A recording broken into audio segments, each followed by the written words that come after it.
Então, hoje a gente vai continuar falando sobre metalurgia da soldagem. A gente começa falando de distorções da solda. Então, existem três tipos básicos, né? Então, a contração transversal, longitudinal e angular. A transversal seria transversal à linha de soldagem, certo? Que aí a peça vai ficar mais estreita do que ela devia. Isso é causado pelo quê? Quando a gente solda, uma parte do nosso metal base funde, certo? E o metal de adição também funde. E aí, se a peça está posicionada já na dimensão que ela deveria ficar, e quando acontece a fusão desse metal, ele fica líquido, e quando ele solidifica, o sólido ele ocupa um volume menor do que o líquido.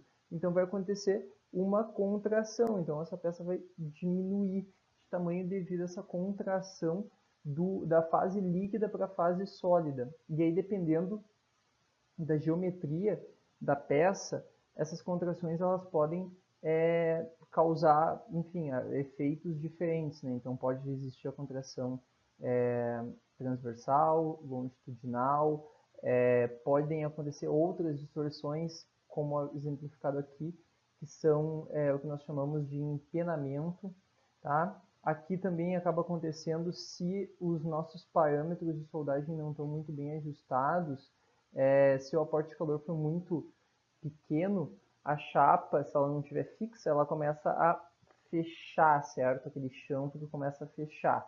Se o aporte é muito grande, começa a abrir, certo? Então, isso daqui é fácil de resolver, é só fixar essas chapas, certo? Claro que a gente vai introduzir tensões, né? Mas a gente consegue resolver isso aqui. Então, como é que a gente controla, né? Então, primeiro, projetar a estrutura com a menor quantidade possível de solda, usar chanfro que precise de pouco material depositado, ou usar chanfro simétrico, que daí uma distorção compensa a outra, certo? E aí na fabricação, então a gente colocar uma das alternativas é a gente já estimar o tipo de distorção e posicionar a peça na hora da solda de modo a compensar essa distorção, certo?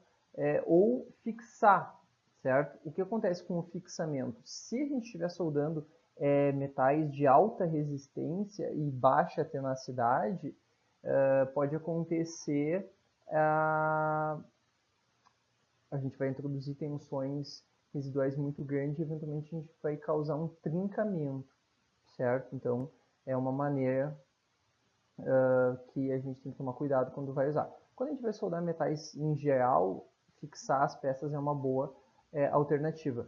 Usar uma sequência de cordão de solda que uma sequência compense a distorção da outra, certo? Outras técnicas, a gente pode ir aquecendo a peça de um modo geral para ir diminuindo o acúmulo de tensões residuais e aí a peça não vai distorcendo, certo? Apesar disso ser pouco usado industrialmente, é uma alternativa. Depois que já está feito, né, já aconteceu a distorção, existem duas maneiras de a gente remover essas distorções. Remoção a quente, então a gente esquenta a peça, ela naturalmente diminui a sua resistência mecânica e às vezes só pelo aquecimento e alguma conformação mecânica leve a gente consegue tirar a distorção. Ou por remoção a frio, que é basicamente, né, desempenar ela, calandrar, prensar, martelar. Essencialmente isso daqui a gente vai estar encruando a peça, certo? Então, se for o objetivo, se não tiver problema acontecer isso, tudo bem. Caso tenha problema, a gente tem que ir para uma remoção a quente. Bom, então vamos falar agora sobre a solidificação da poça de fusão. Tá? Então, a gente começa falando já das diferenças entre a solidificação na soldagem e a solidificação na fundição. Tá? Então, na soldagem, o início da solidificação ele não acontece com a formação de um monte de núcleo sólido, certo? Por quê? Porque na soldagem, o nosso metal líquido ele está em contato com um metal sólido muito similar. Então, muitas vezes é o mesmo metal que está né, uma parte líquida e uma parte sólida. Então, eles são materiais similares. Isso já, digamos que dificulta o crescimento de um novo grão. Tá? Segunda coisa, a diferença de temperatura entre o líquido que está tocando o metal e o metal que está tocando o líquido, né? Então aquela interface ali, a diferença de temperatura entre a fase sólida e a fase líquida é muito pequena, normalmente na ordem de 1 grau de diferença, a temperatura entre o líquido e o sólido. Então isso faz com que aquela região coquilhada lá da fundição ela não seja formada. O que acontece é um crescimento daqueles grãos do sólido, certo? A partir do líquido, um prolongamento, porque isso é energeticamente mais econômico. A gente simplesmente, o sistema simplesmente cresceu um grão que já existe, certo? E as condições nesse caso são favoráveis para esse tipo de situação, certo? Na fundição normal, o que acontece? A gente tem um metal numa temperatura, enfim, se for ácido, lá 1300 graus, e a gente vaza dentro de uma coquilha que está a 200. Então, é uma diferença de temperatura enorme, uma diferença de metal enorme, né? Uma diferença de natureza do metal muito, muito grande. Então, isso faz com que aconteça a zona coquilhada, né? A nucleação de muitos grãos.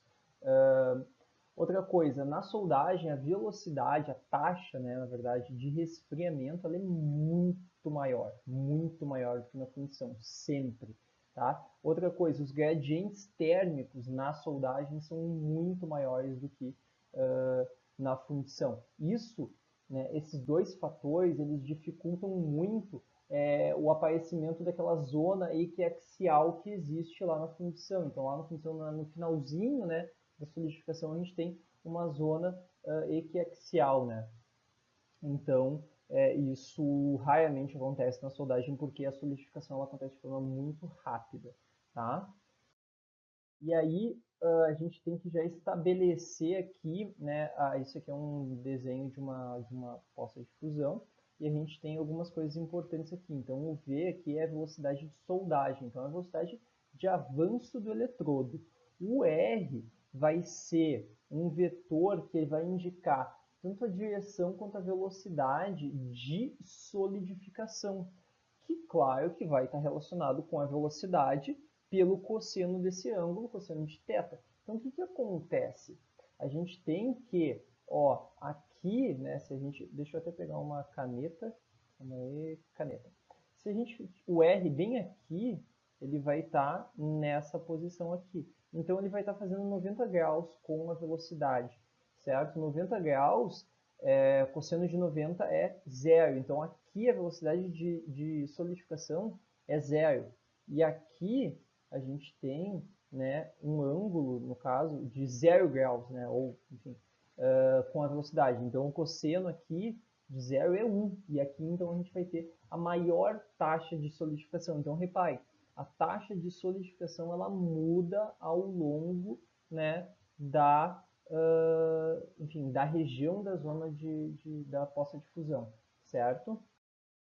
Isso, né, a gente vai ver a importância dessa alteração. Então, o que que acontece? Quando a gente começa a solidificar, eu comentei antes, devido a essas similaridades do metal, né, a temperatura está muito próxima uma da outra, a gente tem esse crescimento de um grão que já existia, né, e a gente chama isso de crescimento epitaxial. Então, esse grão vai ser só um prolongamento de um grão que já existia. Então, ele vai ter a mesma orientação daquele grão que já existia no sólido. Tá? Aqui a gente até tem uma micrografia. Nossa região mais clara é a ZTA, então é a região que não fundiu, ela só esquentou. Né? E essa zona um pouco mais acinzentada, a gente tem a zona fundida de fato, né? E a gente consegue reparar que esse grão aqui a gente consegue reparar perfeitamente, ó, que eles eram grãos aproximadamente equiaxiais, e aí aqui acontece um prolongamento daquele grão que já existia. Aqui é a mesma coisa, aqui é a mesma coisa, aqui é a mesma coisa, certo? Então isso é o crescimento epitaxial, certo? O que acontece? Esse crescimento epitaxial ele vai acontecer, né, se a gente tiver aquelas condições que eu comentei com vocês antes. Caso não exista, a gente vai ter um crescimento competitivo. Na verdade, sempre vai estar acontecendo esse crescimento competitivo, mas o crescimento epitaxial ele acontece nos primeiros momentos da solidificação. Depois a gente vai ter o crescimento competitivo, que é o seguinte: os grãos eles começam a solidificar de forma aleatória a orientação desses grãos, certo?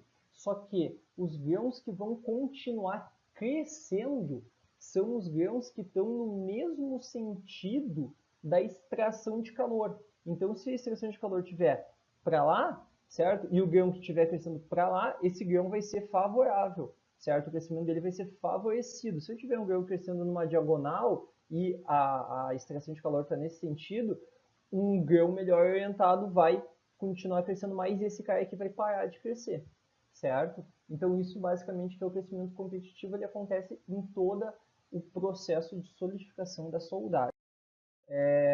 Isso influencia bastante, né, nas características finais da microestrutura, e aí a gente tem duas poças de fusão, dois formatos de poças de fusão que eles vão afetar bastante esse crescimento competitivo, essa direcionalidade que existe na hora da solidificação, que é a poça de fusão elíptica e a poça de fusão em gota.